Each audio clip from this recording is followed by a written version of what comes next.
Pour comprendre d'une autre manière ce qui arrive à une partie du continent africain aujourd'hui, nous devons remonter très loin dans l'histoire, notamment pendant l'esclavage.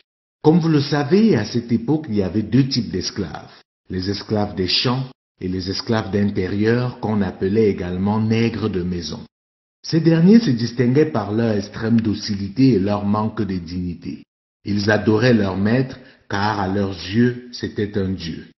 Ils aimaient leur maître plus que eux-mêmes et c'est à cause d'eux que l'esclavage a duré 4 siècles. Ils étaient la meilleure arme des esclavagistes car c'est eux qu'on utilisait pour combattre les dignes esclaves dans les champs de coton. Ils prenaient du plaisir et se sentaient supérieurs à leurs frères des champs parce que eux ils avaient droit au reste de table, ils pouvaient dormir dans la cave et porter les vieux vêtements du maître.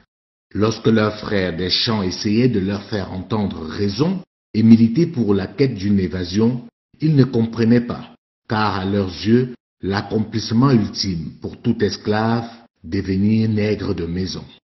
Même si parmi eux, certains acceptaient cette position par contrainte, notamment les femmes, et même par stratégie, ils n'étaient malheureusement pas très nombreux et se faisaient très souvent démasquer car leur dignité les rattrapait et trahissait leurs véritables intentions. Alors que les vrais nègres de maison, eux, étaient des experts dans leur domaine de prédilection, à savoir la lèche. Pourquoi nous revenons sur cet épisode aussi lointain qu'obscur? La raison est que cette catégorie d'Africains n'a pas disparu et n'est pas prête de disparaître. Ce qui a changé, c'est juste son appellation. On est passé de nègres de maison à évoluer pendant la colonisation et d'évoluer à collaborateurs, de collaborateurs à partenaires à nos jours. Souvenez-vous, pendant la colonisation, les nationalistes étaient qualifiés d'indigènes et ceux qui remerciaient le ciel pour la présence des colons étaient les évolués. Ces derniers avaient, comme c'était déjà le cas avec les nègres de maison, certains petits avantages, quasiment les mêmes qu'on donnait aux nègres de maison.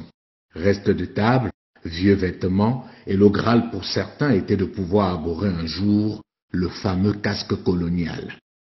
C'est donc naturellement à ceux-là que les colons ont fait semblant de remettre le pouvoir au moment de ce qu'on a appelé la décolonisation.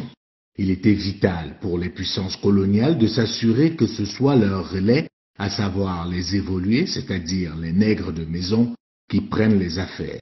C'est pour cela que les dignes fils de l'Afrique, à l'instar de Lumumba, Kwame Nkrumah, Umnyobe, Thomas Sankara et bien d'autres, devaient être sacrifiés pour ne pas faire ombrage aux nègres de maison qu'on devait installer pour assurer la poursuite de l'exploitation de l'Afrique sans plus subir de critiques et de pression, puisque désormais ce n'est plus le colon qu'on voit, mais le nègre de maison qui souverainement décide de se faire aider par les gentils colons, et le terme politiquement correct pour désigner la colonisation qui se poursuit aujourd'hui, c'est bien sûr la coopération. Vous comprenez donc pourquoi il est plus important pour certains princes africains d'être mieux vus par la puissance coloniale que par leurs propres sujets. Ils estiment, et ceci très souvent à juste titre, que leur but ultime est de satisfaire leur maître. Parce qu'ils ne sont pas ingrats, ils savent que leur pouvoir vient en grande partie de lui. C'est tellement fort qu'ils se font concurrence pour savoir qui est le meilleur élève, c'est-à-dire qui donne le plus satisfaction au maître. Ce phénomène se développe également autour de ces princes africains. Ils ont aussi leurs nègres de maison, qui sont très généralement leurs principaux collaborateurs, même si on y trouve aussi des capitaines d'industrie qui pensent qu'il est impossible de dissocier le monde politique du monde économique et même social.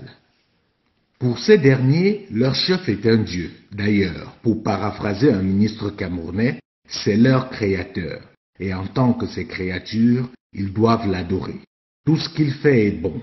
Et c'est pour cela qu'ils ont du mal à comprendre la réaction des esclaves des champs, entendez les vrais opposants, qui osent s'attaquer à un dieu si bon, au lieu de s'incliner et espérer qu'un jour, ils fassent d'eux également des nègres de maison.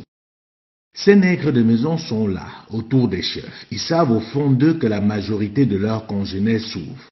Mais si eux, ils peuvent dormir au chaud, avoir à manger régulièrement à leur table, se soigner, se permettre tous les excès, Tout va pour le mieux dans le meilleur des mondes. Et ceux qui se plaignent doivent être matés avec la dernière énergie.